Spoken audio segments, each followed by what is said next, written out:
Radius of a planet A is half the radius of planet B. देखिए ध्यान दीजिए, जो वैल्यूज गिवन है उस पे ध्यान दीजिए। तो यहाँ पे रेडियस ऑफ प्लेनेट ए क्या है, मान लीजिए वो आपको कंडीशन के हिसाब से दिया है कि वो प्लेनेट बी के रेडियस का हाफ है। ठीक है, मैं अगर एक डायग्राम की मदद से आपको समझाने की कोशिश करूं तो ये कुछ ऐसा कह रहा है कि अगर हमारे पास दो प्लेनेट है, समझिए ये एक प्लेनेट है, मैं ड्रॉ कर रहा हूँ, और दूसरा प्लेनेट ऐसा है। ठीक है, ठीक है। और अगर यहाँ पर आप समझे कि इसका रेडियस, ये वाले प्लेनेट का रेडियस कितना है, आर ए है मान लीजिए, और इसका रेडियस कितना है, आर बी। ठीक है, तो अब जो रेडियस ऑफ प्लेनेट ए है ना, वो बड़े वाले प्लेनेट का हाफ है। क्या आपको अब मेरी बात समझ में आ रही है? ठीक है, इसके आगे देखिए, इसके आगे इसमें क्या कहते हैं वो समझते हैं। आप कहते हैं कि if the mass of A is M A, अगर इस प्लेनेट का मास एम ए है ऐसा, ठीक है, तो what must be the mass of B. तो प्लेनेट बी का मास कितना होना चाहिए, मतलब ये आपसे एम बी पूछ रहे हैं। ठीक है, और यहाँ पे कोई न्यूमेरिकल वैल्यू नहीं दिया है मास का। ठीक है, तो ये बात आप ध्यान में रखना।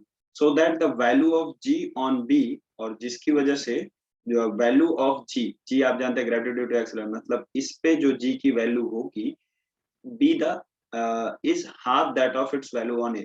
तो जी बी, यानी यहाँ पे आपका gravity due to acceleration G B होगा, और यहाँ पे आपका gravity due to acceleration G A होगा। ये कह रहे हैं कि इस वाले प्लेनेट पे जो ग्रेविटी ड्यू टू एक्सीलरेशन है, वो इस प्लेनेट के ग्रेविटी ड्यू टू एक्सीलरेशन से हाफ है। मतलब एक और कंडीशन आपके सामने मिल रही है, जी बी जो होगा वो आपका क्या होगा, हाफ ऑफ जी ए होगा। बात समझ में आ रही है? और आपको पूछा क्या जा रहा है कि मास ऑफ प्लेनेट बी कितना होगा। देखिए ये सिंपल सा एक रिलेशन है, अगर आप क्वेश्चन अच्छे से समझ गए तो आप आंसर कर पाएंगे। मैंने स्टार्टिंग में जी के लिए एक फॉर्मूला आपको बताया था, है ना? आप वो फॉर्मूला जरा देख लीजिए, अगर आपको नहीं याद है तो एक बार उसे देख लेते हैं। मैंने वो फॉर्मूला आपको बताया था, जी इज इक्वल टू क्या होता है, small g is equal to G M upon R square. ठीक है, जहां पे मैंने बताया था कि जी जो है gravity due to acceleration of earth, and M जो है mass of earth, are is the radius of earth. तो यहाँ पे अर्थ, प्लेनेट ए जो है अर्थ नहीं है, प्लेनेट बी जो है वो भी अर्थ नहीं है, ऐसा मेंशन नहीं किया क्वेश्चन में। तो आप जस्ट इसको प्लेनेट समझिए, ए एंड बी ऐसे समझिए, planet A and planet B. तो उस हिसाब से अगर आप वैल्यू रखें तो जी ए की वैल्यू क्या हो जाएगी, अब आपके पास ये कंडीशन है, देख लीजिए, इससे आपका क्वेश्चन हो जाना चाहिए। ठीक है, तो सॉल्व करिए इसे सावधानी से। तो आपका जी ए क्या हो जाएगा, वहां पे आप लिख सकते हैं जी मास ऑफ प्लेनेट ए ऐसे एम ए अपॉन जो रेडियस है उसको आप आर ए ऐसे स्क्वायर कर दीजिए। एक बात हो गई आपके, इसको आप इक्वेशन 1 बना लीजिए।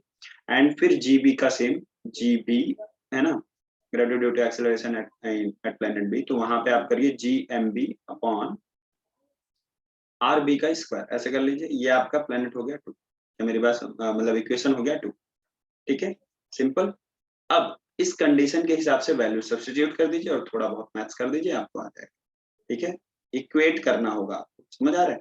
अब जीबी की जगह पे ये वैल्यू सब्स्टिट्यूट करिए इक्वेशन 2 से, तो वो हो जाएगा आपका जी एम बी, थोड़ी सी सावधानी रखिएगा यहाँ पे, G M B upon R B का स्क्वायर इज इक्वल टू, यहाँ पे हाफ है तो हाफ लिख लीजिए, हाफ। अब जी ए की वैल्यू डाल दीजिए, जी ए की वैल्यू क्या है आपकी, G M A, G M A upon R A का स्क्वायर। अंडरस्टूड? अगर आप देखेंगे तो यहाँ पर जी जो है, यहाँ पर भी जी है, दोनों कट हो जाएगा, दोनों कैंसिल हो गए।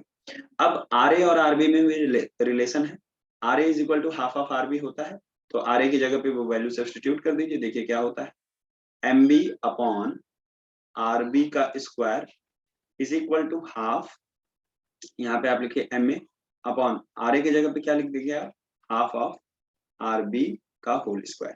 समझ आ रहा है? थोड़ा सा यहाँ पे आपको और समझना होगा। ठीक है, ध्यान से समझिए।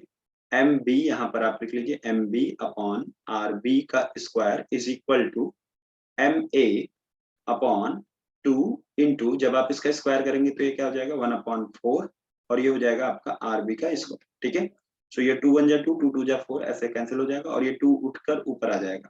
तो यहाँ पर आपको कुछ ऐसा मिलेगा, M B upon R B का square is equal to 2ma, okay, 2ma upon, नीचे सिर्फ आर बी स्क्वायर बचा रहेगा। आप देख सकते हैं दोनों साइड में चीजें सेम हो चुकी हैं, आपका आंसर फाइनल आ गया है, एम बी, है ना, mb is equal to 2ma, ठीक है। तो आपको मिल गया mass of planet B is equal to mass of planet A, 2 times mass of planet A. Okay, hope कि आपको समझ में आ गया होगा। ये रिलेशन ध्यान में रखिएगा, ठीक है। वर्ड से ये कंडीशन बनने आना चाहिए कि उसका रेडियस, प्लेनेट ए का रेडियस प्लेनेट बी के रेडियस से हाफ है, जो मैंने यहाँ पे लिखा।